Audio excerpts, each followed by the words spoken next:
धीरे बोलो, कोई सुन ना ले।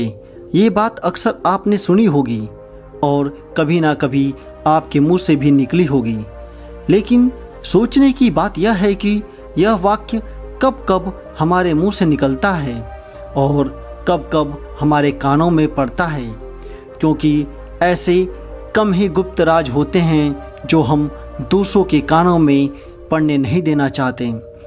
अक्सर परिवार में अशांति का कारण हम स्वयं ही होते हैं।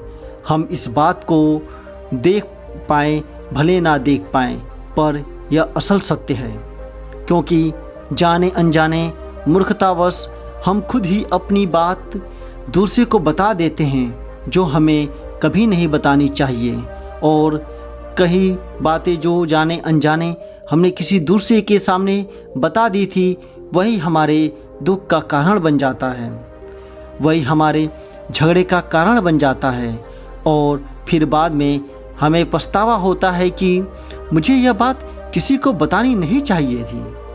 मेरी ही गलती हुई कि मैंने जाने अनजाने में यह बात सभी को बता दी। इसीलिए आज की जो कहानी मैं आपको सुनाने वाला हूँ, उसे सुनने के बाद आपको 5 बातें ऐसी पता चलेंगी जो आपको कभी किसी को नहीं बतानी है। यह जो 5 बातें हैं जो आपको कभी किसी को नहीं बतानी, नहीं, क्योंकि इसके पीछे का तर्क भी है, मैं आपको बताऊंगा। एक समय की बात है, एक नगर में सुनील नाम का एक युवक रहता था। वह युवक बहुत गरीब था, उसके पास कुछ पैसा नहीं था। 2 वक्त की दाल रोटी भी बड़ी मुश्किल से उसको नसीब होती थी। किसी काम की तलाश में दिन रात खोज करने पर भी उसे कोई काम नहीं मिलता रहता था। हर दिन उसने अपनी पत्नी के सामने अपनी सारी समस्याएं बता दी। उसने अपनी पत्नी को कहा कि मैं जिस जगह भी काम मांगने के लिए जाता हूँ तो हर कोई मुझे यह कर मना कर देता है कि हमारे यहाँ काम की ज़रूरत नहीं है। मैं काम की तलाश करके थक चुका हूँ। मुझे समझ नहीं आता कि मैं तुम लोगों का पेट कैसे भरूँगा, अपने बच्चों को कैसे पालूँगा, और यह चिंता मुझे दिन रात सता रही है। यह सुनकर उसकी पत्नी ने कुछ सोचकर कहा कि तुम एक आदमी के पास एक बार ही काम मांगने के लिए जाते हो, और जब वह काम नहीं देता तो तुम दोबारा उसके पास नहीं जाते। अगर तुम्हें उनसे काम लेना है तो तुम्हें हमदर्दी जतानी होगी, तुम्हें उनसे हमदर्दी हासिल करनी होगी, अपनी गरीबी दिखानी होगी, ताकि वह लोग तुम्हारी मजबूरी समझकर तुम्हें काम पर रखें। इसीलिए शर्म मत करो और अपनी मजबूरी बताओ, अपनी परिस्थितियों के बारे में बताओ, और इसी उपाय से तुम काम आ सकते हो। यह बात सुनील के दिमाग में बैठ गई और अगले ही दिन काम मांगने के लिए वह उसी सेठ के पास जा पहुंचा जहां पर वह पिछले दिन काम मांगने के लिए गया था। लेकिन इस बार उसने हाथ जोड़कर उस सेठ से प्रार्थना की, उससे विनती की कि वह बहुत गरीब है और उसे काम की बहुत ज़रूरत है। जो कुछ भी उसे देंगे उसमें संतुष्ट हो जाऊंगा। कृपया मुझे अपने यहाँ काम पर रख ले। उसकी हालत देखकर सेठ उसे अपने यहाँ काम पर रख लिया। रोज़ वहाँ काम पर जाने लगा। अंदर ही अंदर वो खुश तो था, उसे काम तो मिला। उसे दूसरे लोगों से कम वेतन मिलता था। वही काम जो दूसरे लोग कर रहे थे उन्हें ज़्यादा वेतन मिल रहा था और उसे कम वेतन मिल रहा था। जब इस बारे में उसने अपने सेठ से कहा तो सेठ ने कहा कि देखो भाई, तुम्हें काम की ज़रूरत थी, मैंने तुम्हें काम दिया। मेरा धन्यवाद करने की बजाय तुम मुझसे शिकायत कर रहे हो। यह सुनकर सुनील वहीं पर चुप हो गया। बात कहीं ना कहीं सत्य थी। सेठ ने तो उसे उसकी मजबूरी के हिसाब से ही काम दिया था और इसीलिए वह उसे अपने अनुसार ही वेतन देता था। लेकिन धीरे धीरे उसने यह बात अपने सगे संबंधियों और अपने दोस्तों को भी बताना शुरू कर दिया। उसका सेठ कैसा आदमी है, उसे कितना वेतन देता है। समय बीतता रहा और सुनील पूरी लगन के साथ अपना काम करता रहा। लेकिन अब परिस्थितियाँ बदलने लगी थी। सेठ अब सुनील से दूसरे लोगों से ज़्यादा काम लेता था और उनसे कम वेतन उसे देता था। यह बात सुनील के मन को बहुत खलने लगी थी कि वह दूसरों से ज़्यादा मेहनत कर रहा है और उनसे कम वेतन पा रहा है। इससे उसके आत्मसम्मान को बहुत गहरी चोट पहुंची। अब धीरे धीरे उसका मन अपने काम से हटने लगा। उसका मन काम में लगता ही नहीं था। जाहिर सी बात है कि ऐसी जगह किसका मन लगेगा जहां आदमी को अपने आत्मसम्मान के साथ समझौता न करना पड़े। इसीलिए जल्द ही उसने अपना काम छोड़ दिया और वह घर पर आकर खाली बैठ गया। अब उसके पास घर का खर्च चलाने के लिए भी पैसे नहीं बचे थे, तो उसने अपने सगे संबंधियों और अपने दोस्तों से सहायता मांगने शुरू किया। लेकिन उसके दोस्त उसके सामने तो उसे दया का पात्र समझते थे, उसे दिलासा देते थे, लेकिन पीछे से उसका मजाक उड़ाते थे। वह कहते कि कितना बेवकूफ़ है, सेठ ने इतना काम लिया और बेचारे को पैसे भी नहीं दिए। अरे हम उसको पैसे दे दे तो यह कल हमारा भी पैसा वापस नहीं कर पाएगा। इसकी ऐसी हालत है और ना इसके पास कुछ है, पैसा कहाँ से ला कर देगा। इसी वजह से सुनील की हालत दिन ब दिन खराब होती जा रही थी। अब वह दिन रात तनाव में रहने लगा। वही दोस्त, वही सगे संबंधी जो उसके अपने होने का दिखावा करते थे, वह उसे दया का पात्र समझ रहे थे। उन्हें उसके ऊपर तरस आ रहा था। अब लोग आकर उसे ज्ञान तो बहुत देते थे, लेकिन कोई सहायता नहीं करता था। और अक्सर ऐसा ही होता है, ज्ञान देने वाले तो बहुत मिल जाते हैं, लेकिन मदद करने वाले, उंगली पकड़कर, हाथ पकड़कर आगे चलाने वाले कितने लोग मिलते हैं। एक दिन उसे पता चला कि पड़ोस के गांव में एक बाबा आए हुए हैं जो बहुत ही ज्ञानी हैं। सुनील इतना तनाव में था कि उसे कोई रास्ता नहीं नज़र आ रहा था। इसीलिए जाने अनजाने सुनील उस बाबा के पास पहुंच जाता है। वहां पहुंचकर सुनील उनके पैरों में गिरकर रोने लगता है। वह रोते रोते उन्हें अपनी सारी परिस्थिति बताता है कि किस तरह उसके सेठ ने उसका फ़ायदा उठाया, उसके सगे संबंधी उसके साथ कैसा व्यवहार करते हैं। सारी बातें सुनकर बाबा ने उसे चुप कराते हुए कहा कि बच्चा, इस सारी समस्या तुम्हारी बुद्धिहीनता, तुम्हारी मूर्खता के कारण उत्पन्न हुई है। अगर तुम्हारे अंदर दिमाग होता तो इनमें से एक भी समस्या तुम्हारे चित्त को दुखी नहीं कर सकते थे, लेकिन तुमने अपने अविवेक के कारण, अपनी मूर्खता के कारण खुद ही अपने रास्ते में कांटे बिछा दिए। आज मैं तुम्हें 5 बातें बता रहा था जो भूल कर भी किसी को मत बताना, और इन बातों का अनुसरण करते हुए तुम बाहर से मिलने वाले दुखों को दूर कर ही सकते हो जो बेवजह दुनिया की वजह से तुम्हारे अंदर पनपते हैं। पहली बात जो किसी को नहीं बतानी चाहिए वह है अपनी मजबूरी। अपनी मजबूरी का दिखावा करके दूसरों के आगे दया का पात्र बनकर उनकी सहायता लेने की गलती मत करना। हो सकता है कि आज तुम्हारी मजबूरी देखकर तुम्हारी सहायता कर दे, लेकिन कल वह तुम्हारा फ़ायदा उठाने से भी नहीं चूकेंगे, और अगर फ़ायदा नहीं उठाया तो दूसरों के सामने तुम्हारा मजाक बनाने से पीछे नहीं हटेंगे। इसीलिए कभी भी अपनी मजबूरी का दिखावा मत करो। अगर घर में 2 रोटी है, सूखी रोटी है, तो वही खाकर सो जाओ, लेकिन दूसरों के इसके बारे में भनक तक नहीं लगनी चाहिए। जरा आप सोचो, मजबूरी बताने का क्या प्रयोजन होता है एक इंसान का? तो या वह दूसरों से सहानुभूति हासिल करना चाहता है या उनसे कोई आर्थिक मदद चाहता है। लेकिन अगर दोनों परिस्थितियां आप देखें तो दूसरा आदमी आपका फ़ायदा उठाने से नहीं चुकेगा, और अगर वह फ़ायदा नहीं उठाता तो आपकी नज़र में वह आपको मूर्ख, समझेगा और बेवकूफ़ समझेगा और दूसरों के सामने आपका मजाक बनाएगा। इसीलिए कभी भी अपनी मजबूरी के बारे में किसी को कभी मत बताना। दूसरी बात जो किसी को भी नहीं बतानी चाहिए वह है अपने अतीत की गलतियाँ और भविष्य की रणनीतियाँ।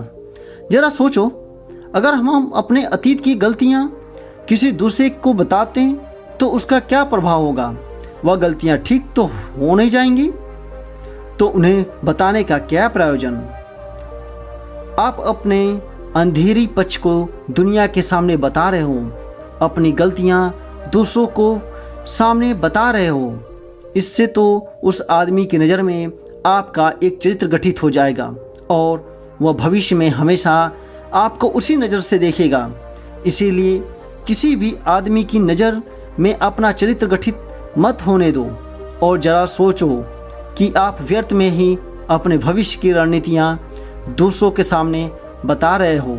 जो लोग आपके काम का हिस्सा ही नहीं, उनके सामने अपने भविष्य की रणनीति अपना डिंग हाँकने का क्या फ़ायदा?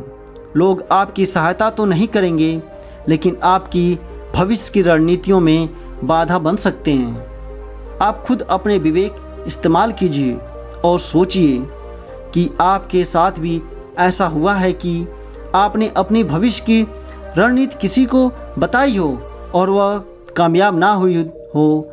ज़रूर हुआ होगा, ज़रा गौर से सोचिए। तीसरी बात जो किसी को नहीं बतानी चाहिए वह है अपने घर की बात।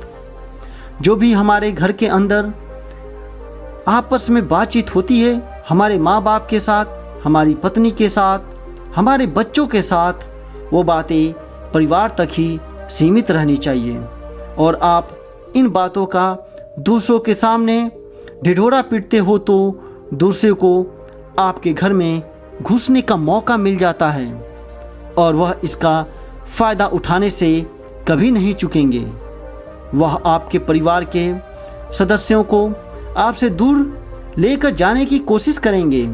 अक्सर ऐसा होता है, हम समाज में देखते हैं कि हम अपने घर के झगड़े को कम करने के लिए उन झगड़ों को अपने पड़ोसियों और अपने दूसरे सगे संबंधियों को बता देते, लेकिन इससे आपको सहायता कभी नहीं मिलेगी, बल्कि आपके घर के लड़ाई झगड़े और ज़्यादा बढ़ जाएंगे, जाहिर है, और बढ़ेंगे।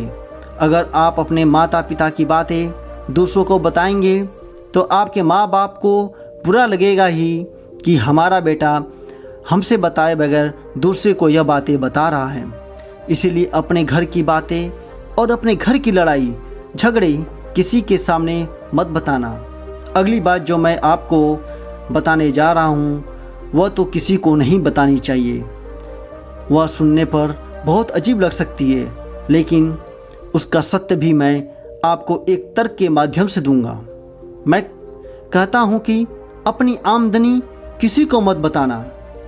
अपनी आमदनी ना बताने के पीछे क्या प्रयोजन हो सकता है? ज़रा सोचिए कि आप अपनी आमदनी अपने दोस्त को बता देते तो जब आपके दोस्तों को ज़रूरत पड़ेगी तो वह सिर्फ आपको ही याद करेंगे, क्योंकि उनको पता है कि आपकी आमदनी ज़्यादा अच्छी है तो आप भी उसकी मदद कर सकते हैं, और इसीलिए ज़्यादा लोग आपसे सहायता मांगेंगे।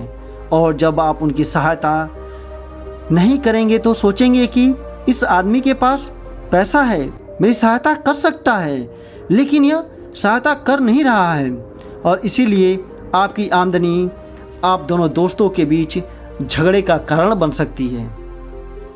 कम आमदनी होगी तो लोग मजाक उड़ाएंगे और ज़्यादा होगी तो सहायता मांगेंगे, तो अपनी आमदनी बताने का कोई प्रयोजन नहीं है। अगली बात जो मैं आपको बताने वाला हूँ उसे अभी गांठ बांध लेना और किसी को यह बात मत बताना। अपनी कमजोरी और अपनी ताकत। अक्सर इंसान को पता नहीं होता कि उसकी कमजोरी और उसकी ताकत क्या है, लेकिन अगर आपको अपनी कमजोरी और अपनी ताकत पता है तो पहली बात आप बहुत ही बुद्धिमान हैं, और दूसरी बात आपको यह बातें किसी से साझा नहीं करनी है। क्योंकि अगर आप की कमजोरियां दूसरे को पता चल गई तो वो आपकी कमजोरियों का फ़ायदा उठाएंगे, और अगर आपकी ताकत पता चल गई तो वही ताकत आपकी कमजोरी बन जाएगी, क्योंकि वह ताकत दूसरे आदमी को पता है और वह ताकत की काट ढूंढ लेगा।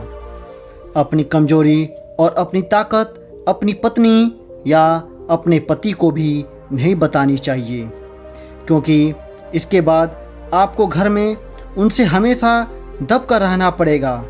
तो अगर आप अभी तक इस कहानी को सुन रहे हैं तो आपके लिए मैं 2 एक्स्ट्रा बातें आपको बताने वाला हूँ। पहली बात जो किसी को नहीं बतानी चाहिए वह अपने मित्र और अपने शत्रु। आप अपने मित्रों के बारे में अगर दूसरे लोगों को बताएंगे तो वह आपके मित्रों के साथ अपनी घनिष्ठता बनाकर आपको धोखा दिलवा सकते हैं। आपके प्यारे मित्रों को आपसे दूर करने का प्रयास कर सकते हैं। अक्सर आम आदमी ऐसा नहीं करता, लेकिन आपके दुश्मन ऐसा करने की कोशिश कर सकते हैं। और दूसरी तरफ आपके शत्रु का भी किसी को पता नहीं लगना चाहिए, क्योंकि आज जो आपका मित्र है अगर कल वह आपका दुश्मन हो गया तो वह आपके दुश्मन के साथ मिलकर आपको परास्त कर सकता है, आपको धोखा दे सकता है। इसीलिए अपने सबसे अच्छे दोस्त को भी अपने दुश्मन के बारे में कभी पता मत बताना। अगली और आखिरी बात मैं कहना चाहता हूँ, जब तुम दान करते हो तो दान के बारे में भी किसी को मत बताना, नहीं तो दान करना व्यर्थ हो जाता है, बेकार हो जाता है। जब आप अपने दान का ढिढोरा पीटते हो तो आप ही बता रहे हो कि मैं कितना बड़ा दानी हूँ, और यह आपके अंदर एक अहंकार निर्मित करेगा। इसीलिए दान गुप्त रूप से किया जाए उतना ही अच्छा होता है, उतना ही फलदायी होता है। जब आपका बायां हाथ दान कर रहा हो तो दाएं हाथ को पता नहीं चलना चाहिए कि दायां हाथ दान कर रहा है। यह बातें जो बाबा ने सुनील को बताई, इस संसार के सभी सिद्धांत इन बात का अनुसरण करते हुए आप अपने घर में सुख शांति बना सकते हैं और घर के झगड़े हमेशा के लिए दूर हो सकते हैं। आप इन बातों को अपने विवेक से भी सोचेंगे तो आपको यह बातें सच मालूम पड़ेंगी। हमारा कहानी सुनाने का मकसद भी यही है कि आपका विवेक जागृत हो। आप खुद उन बातों के बारे में सोचें जो हम आपको बता रहे हैं, और आपको हमारी इन बातों में से जो बात सबसे ज़्यादा पसंद आई उसे कमेंट सेक्शन में ज़रूर बताएं। तो दोस्तों, कैसी लगी आपको ये कहानी? अच्छी लगी हो तो चैनल को सब्सक्राइब करें और वीडियो को लाइक करना ना भूलें। मिलते हैं अगली कहानी में, तब तक के लिए खुश रहें और आबाद रहें। धन्यवाद।